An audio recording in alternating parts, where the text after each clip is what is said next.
ಜಿರಳೆ ಸದ್ದು ಶಮನವಾದ್ರೆ ಸಂಪುಟ ಭಾಗ್ಯ. ಶೀಘ್ರದಲ್ಲೇ ಹೈಕಮಾಂಡ್ ಮತ್ತೆ ಬುಲಾವ್.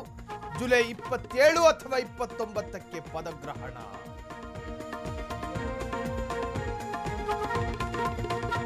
ಕ್ಯಾಬಿನೆಟ್ ವಿಸ್ತರಣೆ ವಿಳಂಬದ ಎಫೆಕ್ಟ್. ಅಧಿವೇಶನವು ಮುಂದೂಡಿಕೆ ಸಾಧ್ಯತೆ.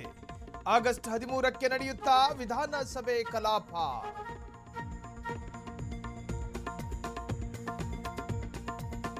ರಾಜ್ಯ ರಾಜಕಾರಣದಲ್ಲಿ ನೀಟ್ ಕಿಚ್ಚು. ಬೀದಿಗೆ ಬಂದ ಬಿಜೆಪಿ ಕಾಂಗ್ರೆಸ್ ಫೈಟು.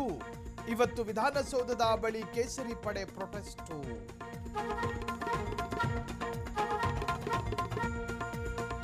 ರಾಜ್ಯದಲ್ಲಿ ಶತಮಾನದ ಭೀಕರ ಬರಗಾಲ. ಕ್ಷೇತ್ರಕ್ಕೆ ಮುಖ ಮಾಡದ ಜನಪ್ರತಿನಿಧಿಗಳು. ಬರೀ ಕುರ್ಚಿ ಕಸರತ್ತಿನಲ್ಲೇ ಕಾಲಹರಣ.